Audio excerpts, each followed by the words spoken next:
BJP के इस headquarter में आए हुए सभी जर्नलिस्ट साथियों का खैर मकदम है, स्वागत है। आज की इस इम्पोर्टेंट प्रेस कॉन्फ्रेंस, खास प्रेस कॉन्फ्रेंस में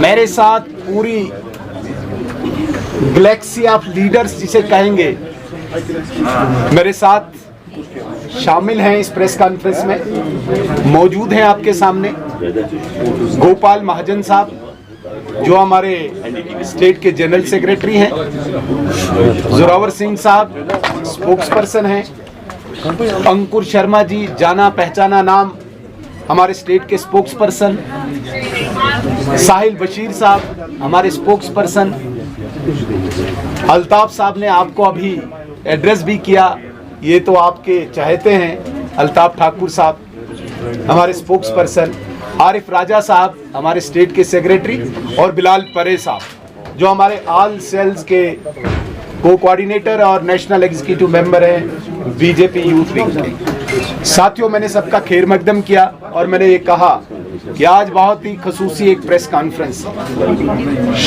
ये प्रेस कॉन्फ्रेंस तब हम दे रहे हैं जब हमने कश्मीर प्रोविंस की सीनियर लीडर्स की एक स्ट्रेटजिक मीटिंग को कंप्लीट किया, जिसे हम कहते हैं कि रणनीतिक बैठक, स्ट्रेटजिक मीटिंग, जो अभी तक सुबह 10:30 बजे से चल रही थी। और इस मीटिंग का जो मकसद था वो आपके सामने मैं जाहिर करना चाहूंगा।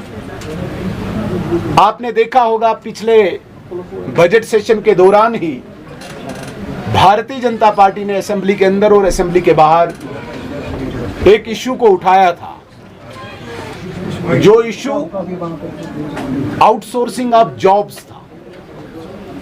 जम्मू कश्मीर में जॉब्स को आउटसोर्स किया जा रहा है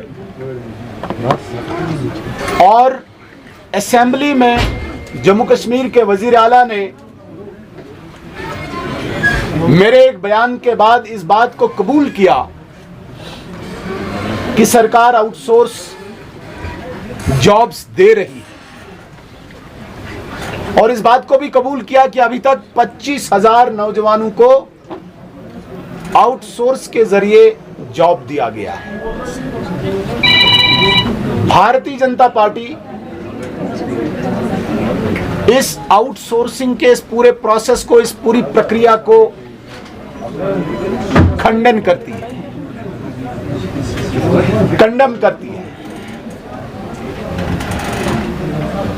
भारतीय जनता पार्टी इसको सरासर जम्मू कश्मीर के नौजवानों के साथ नाइंसाफी मानती है, अन्याय मानती है, इनजस्टिस मानती है। हमें बहुत पीड़ा हो रही है, हमें बहुत दर्द हो रहा है दिल में। जब हम किसी भी इलाके में जा रहे हैं, वहां पे नौजवान इस इंतजार में हैं कि कोई सरकारी महकमा, कोई नौकरी, कोई जॉब एडवर्टाइज करेगा और वो अपने मेरिट के बुनियाद पे, अपनी काबिलियत के बुनियाद पे उस नौकरी को हासिल कर पाए। ये तमन्ना हर जम्मू कश्मीर के उस नौजवान को है जिसने कॉलेजेस और यूनिवर्सिटीज में एक्सेल किया है पढ़ाई में, जिसके माँ बाप ने मजदूरी करके ख्वाब देखा है कि उसका बच्चा पढ़ लिख के उसके बुढ़ापे का सहारा बनेगा, बुढ़ापे में उसके लिए दवाई ला पाएगा।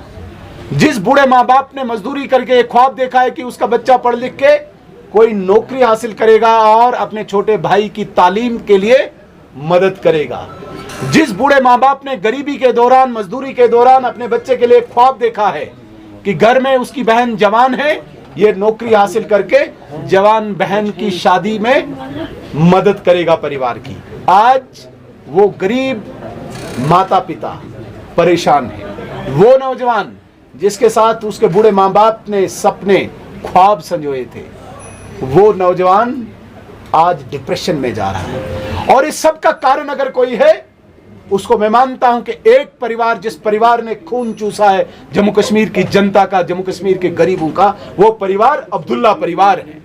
3 पीढ़ियों से जिन्होंने नौजवानों पर गोलियां चलाई, जिन्होंने नौजवानों को जेलों में बंद किया और जिन्होंने नौजवानों को नौकरी से महरूम रखा, इस परिवार के खिलाफ पूरे जम्मू कश्मीर में क्रोध है, गुस्सा है, एंगर है। नौजवानों में बहुत ज्यादा एंगर है।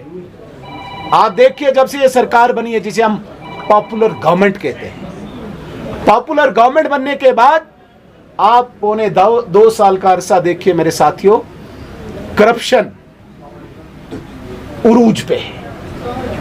चारों तरफ से इस वक्त भ्रष्टाचार ही भ्रष्टाचार है। इनके मिनिस्टर्स भ्रष्टाचार में लिप्त है। ट्रांसफर इंडस्ट्री खोल के रखी हुई है, सिर्फ किस लिए?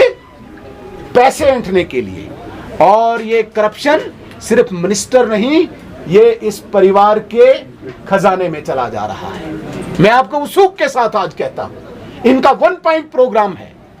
जम्मू कश्मीर में सरकार इसलिए चलाओ कि भ्रष्टाचार करना है, करप्शन करनी है। ट्रांसफर इसलिए करना है कि करप्शन करनी है, और करप्शन के जरिए जो पैसा जमा होगा उसके हिस्से अलग अलग करो। एक हिस्सा मिनिस्टर रखेगा, एक हिस्सा अफसर रखेगा, और एक हिस्सा इस परिवार के, इस खानदान के खजाने में जमा होगा। ये मैं वसूख के साथ कहता हूं, बड़ी रिस्पॉन्सिबिलिटी के साथ कहता हूं। ये हमारी बदकिस्मती है कि जिसको हम पॉपुलर गवर्नमेंट कहते हैं वो करप्ट गवर्नमेंट है, करप्ट मिनिस्टर्स हैं, सबूत हैं इस वक्त एजेंसीज के पास। हम गुजारिश करना चाहेंगे जितनी भी इंडिपेंडेंट इन्वेस्टिगेटिंग एजेंसीज हैं वो सामने आए और इनको बेनकाब करें, इनको नंगा करें। वरना इस परिवार ने जहां पे 1 लाख से ज्यादा यहां पे कत्ल गारत किए हैं, वहीं दूसरी तरफ से अब नौजवानों के साथ अन्याय करके, नाइंसाफी करके उनको डिप्रेशन का शिकार बना रहे हैं। बदकिस्मती ये है, जिस सरकार को जवाबदेही यहां पे देनी चाहिए थी, जम्मू कश्मीर के इस प्लेटफॉर्म पे जवाबदेही इस बात की देनी चाहिए थी कि पौने 2 साल गुजर गए, आपके 10 किलो अनाज किसी को नहीं मिला। पौने 2 साल गुजर गए, आपकी 200 यूनिट की बिजली किसी को नहीं मिली। पौने 2 साल गुजर गए, आपकी 1 लाख नौकरियां किसी को नहीं मिली। पौने 2 साल गुजर गए, आपके 12 सिलेंडर किसी को नहीं मिले। अपनी नाकामयाबियों को छिपाने के लिए एक शगुफा और तैयार किया। समझ ही नहीं आता है इस परिवार के शगुफे पे क्यों जम्मू कश्मीर की जनता आज भी आकर्षित होती है, अट्रैक्ट होती है। इन्होंने कितने ड्रामे किए, 3 पीढ़ियों से इन्होंने ड्रामे किए, आप देख लीजिए।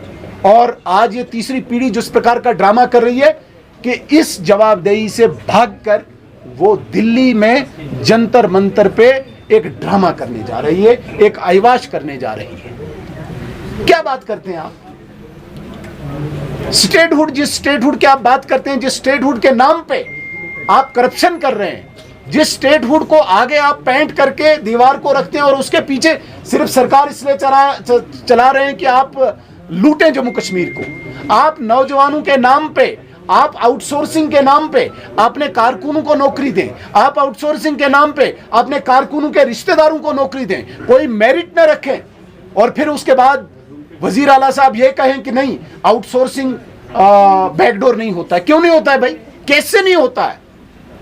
आपने डेली वेजर जब लगाए, आज वो रेगुलर की डिमांड कर रहे हैं, तो किसके अगेंस्ट करेंगे? वैकेंसीज के अगेंस्ट। मींस ये स्कैम है, ये सिर्फ बैकडोर अपॉइंटमेंट नहीं है, ये अपॉइंटमेंट स्कैंडल है। पहले आप आउटसोर्सिंग के नाम पे उनको अपॉइंट करो और उसके बाद रेगुलराइजेशन के लिए मुहिम चलाओ और रेगुलर करो। और जो मेरिटोरियस है, जिसने पढ़ाई में एक्सेल किया है, जिसने अपने माँ बाप के बच्चों का, अपने माँ बाप का ख्वाब पूरा करना है, उसको बेचारे को डिप्रेशन के अलावा कुछ नहीं मिलेगा। जब इस जवाबदेही के लिए आपको लोग सवाल पूछते हैं, आप बोलो जंतर मंतर पे हमें स्टेटहुड लाना है।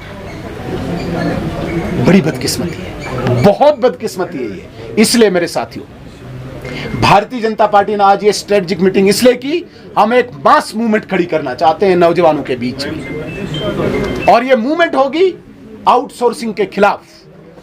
नौजवानों के सपनों के जिस तरीके से इस सरकार ने रौंदा है, उसके खिलाफ एक मूवमेंट शुरू करना चाहते हैं हम, और उस मूवमेंट का आगाज सेक्रेटरीट घेराव से हम करेंगे। बहुत जल्दी आने वाले दिनों में हम यहाँ पे एक एजिटेशन शुरू करेंगे। और ये एजिटेशन सिर्फ कश्मीर में जिसका आगाज होगा, ये यहीं पे नहीं खत्म होगी। ये मूवमेंट मोहल्ले मोहल्ले तक, गली गली तक जाएगी, नौजवानों के बीच में जाएगी। सिर्फ इंसाफ की लड़ाई होगी, नौजवानों के इंसाफ की लड़ाई होगी, नौजवानों के हक की लड़ाई होगी। इस हक की लड़ाई और इस इंसाफ की लड़ाई का आगाज कुछ दिनों में हम कश्मीर के सेक्रेटरीट से शुरू करने जा रहे हैं। लेकिन मैं इसलिए इस बात को यहाँ पे जोड़ रहा हूं क्योंकि तुरंत आजकल यहाँ पे एक नया शगुफा, एक नया ड्रामा इस मौजूदा सरकार ने, इस पार्टी ने खड़ा किया है। इसको लेटर लिखें, उसको लेटर लिखें, हमने जाना है दिल्ली, हमने वहाँ से स्टेटहुड लाना है। अरे स्टेटहुड भारतीय जनता पार्टी देगी और हमारी कमिटमेंट है। आम जनता जो है, इवन कश्मीर की जनता, उसे भी ये पूरा विश्वास है कि भारतीय जनता पार्टी के जो सीनियर क़यादत है वो जो कहते हैं वो करते भी हैं और वो लेके आएंगे स्टेटहुड। बदकिस्मती ये है, ठीक मुझे पिछले 15 अगस्त 2025 की वो वज़ीर आला की वो स्टेटमेंट नहीं, स्पीच याद है जिसमें उन्होंने कहा था कि नहीं, स्टेटहुड के लिए मैं घर घर जाऊंगा और सिग्नेचर कैंपेन चलाऊंगा। बदकिस्मती है, 1 साल हो गया। क्या वो याद है? किसी ने याद दिलाया? मैं जर्नलिस्ट साथियों से भी गुजारिश करना चाहूँगा, जो जो ये कहते हैं, झूठ करते हैं, उसका उनको याद दिलाया करो। बहुत पुराना नहीं, इनके असेंबली के इलेक्शन के इस कैंपेन में इन्होंने कहा था कि मैं मीटर तोड़ दूंगा अगर कहीं पे मीटर लगा होगा। लेकिन उन्होंने क्या कहा कि मेरी आंटी के घर में मीटर लगा है, इसलिए सबके घर में मीटर लगना चाहिए। जो इनके घर में, जो इनकी आंटी के घर में हो रहा है वही सबके घर में होना चाहिए। मैंने एक बार सवाल पूछा था, आपकी आंटी के घर में मर्सिडीज है, आप गरीब के घर में भी मर्सिडीज भेजो। आपकी आंटी के घर में 3 मंजिला मकान है और सब डेकोरेशन लग्जरी कंफर्ट्स हैं, आप जरा भेजो वहां पे भी।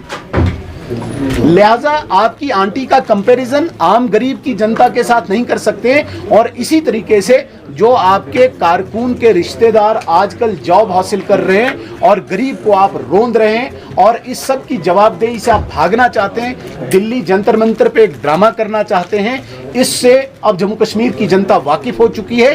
Bharatiya Janata party principal opposition party होने का दायित्व निभाएगी और नौजवानों के हक की लड़ाई, नौजवानों के जॉब की लड़ाई, जिसको आप आउटसोर्स कहते हैं, इसको हम अपॉइंटमेंट स्कैंडल कहेंगे, इसको हम अपॉइंटमेंट स्कैम कहेंगे। मैं तो चाहूंगा कि बड़ी सी बड़ी एजेंसी इसको इन्वेस्टिगेट करे और इनको बेनकाब करे।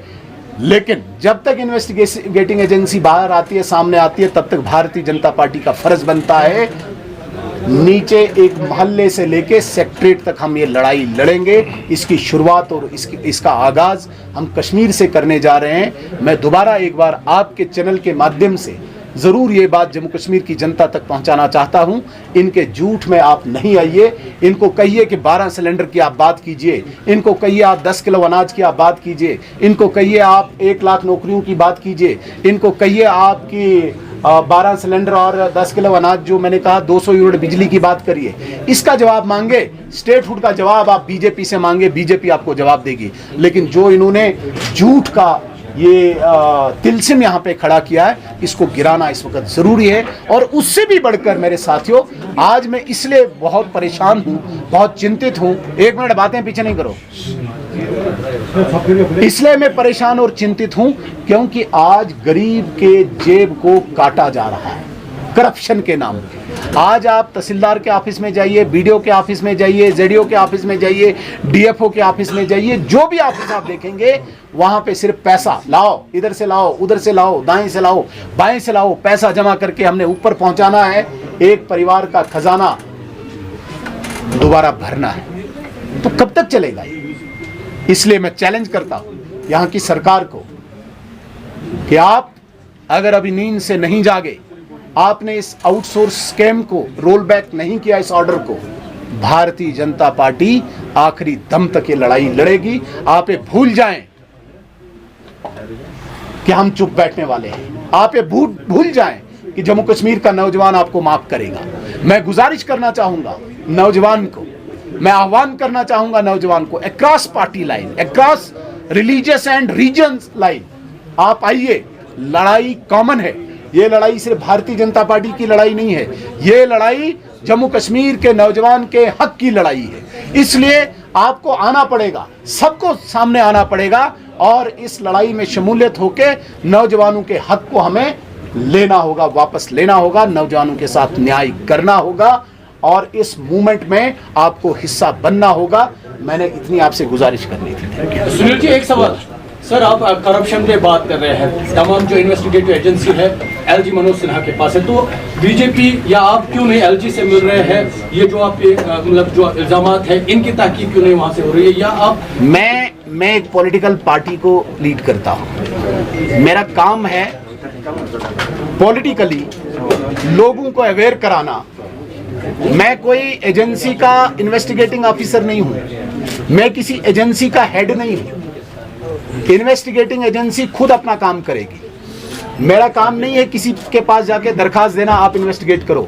मेरा काम जो है, मेरा काम है आवाज उठाना, आवाज बुलंद करना उस नाकामियों के खिलाफ, उन भ्रष्टाचारियों के खिलाफ जो जम्मू कश्मीर के गरीबों का जेब काट रहे हैं, जो जम्मू कश्मीर में करप्शन कर रहे हैं, जो जम्मू कश्मीर में भ्रष्टाचार कर रहे हैं। और पॉलिटिकल पर्सन आवाज उठाता है। इन्वेस्टिगेशन करना इन्वेस्टिगेटिंग एजेंसी का। मेरी वाइफ उमर फारूक को भी बुलाया है सर, कैसे देखेंगे? सर, एनसी सरकार ने सभी पार्टीज को एक साथ मिलकर काम करने, प्रोटेस्ट करने के लिए कहा है स्टेटहुड के लिए। क्या आपको नहीं लगता कि ये स्टेटहुड जो है सभी के मैनिफेस्टो के अंदर था और ये जम्मू कश्मीर के लोगों की जो है हित के अंदर है और सबको एक साथ आना चाहिए? ये सब पार्टीज के मैनिफेस्टो के अंदर था, लेकिन सिर्फ नेशनल कॉन्फ्रेंस के मैनिफेस्टो के अंदर नहीं था। यह आपको मैं क्लियर करना चाहता हूँ। सुनिए मेरी बात, पहले मेरी बात सुनिए।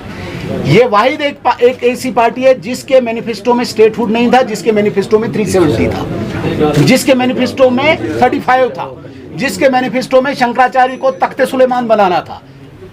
ये हमारे मैनिफेस्टो में था, इसलिए हम आज भी आपको विश्वास दिलाते हैं। हालांकि हम सरकार में नहीं आए।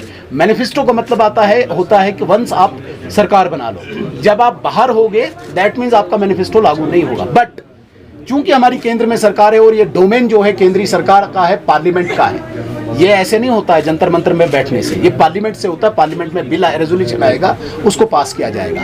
ये भारतीय जनता पार्टी के मैनिफेस्टो में था और हम करके रहेंगे। आप इनसे पूछिए, आपके मैनिफेस्टो में तो था ही नहीं, आप कहां से आ गए इसको मैनिफेस्टो बनाने के लिए? आपने जो बोला था वो करके दिखाइए जरा, बताइए ना। सुनील जी, आपने जो यहाँ पर एलिगेशन है वो लगाए, जिस तरह से करप्शन की बात आपने की, आप 2-4 करप्शन केसेस जो उनके खिलाफ है वो बता सकते हैं कि कौन कौन से करप्शन केस उनके खिलाफ?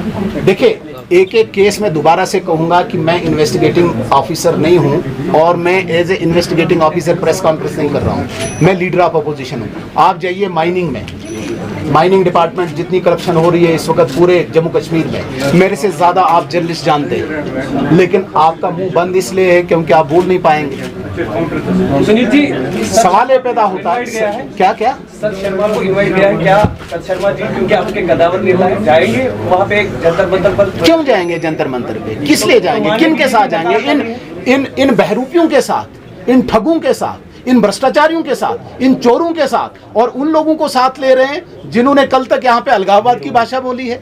उन लोगों के साथ ये जा रहे हैं जिन लोगों ने जम्मू कश्मीर को रक्तरंजित किया है। उन लोगों के साथ चले जाएंगे जिन लोगों ने यहाँ पे वामिक और तुफेल जैसी छातियों पे गोलियां चलाई है, 110 किलिंग एक महीने में किए। उनके साथ सत शर्मा जी जाएंगे, भारतीय जनता पार्टी जाएगी। भारतीय जनता पार्टी ऐसे चोरों, ऐसे ठगों, ऐसे लुटेरों और ऐसे कातलों को रिजेक्ट करती है। शर्मा जी, आउटसोर्सिंग के खिलाफ जैसे हमने देखा आप और पीडीपी सेम पेज पर है, लेकिन रिसेंटली जब आपने कैबिनेट की जो प्रेस कॉन्फ्रेंस देखी होगी, 2 चीज़ों को लेकर उन्होंने बात की। एक सॉलिड प्रूफ दिखा है कि ये 2 साल में आउटसोर्सिंग कश्मीर में नहीं आई है, बल्कि राइट फ्रॉम जिसको भी सॉलिड प्रूफ चाहिए मैं आपको दे दूंगा। अगर आपको चाहिए मैं अभी आपको व्हाट्सएप पे दे दूंगा सॉलिड प्रूफ। देखिए, बहुत सारे जर्नलिस्ट अनअवेयर हैं, मुझे इस बात की बदकिस्मती है।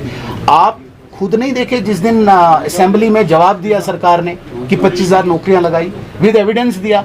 अब इससे और ज्यादा प्रूफ क्या हो सकता है? अगर आपको चाहिए मैं सॉफ्ट कॉपी अभी दूंगा। जो सरकार ने रिप्लाई दिया है, जो सरकार ने जवाब दिया है असेंबली में, अब इससे बड़ा एविडेंस आपको किसका चाहिए? Thank you.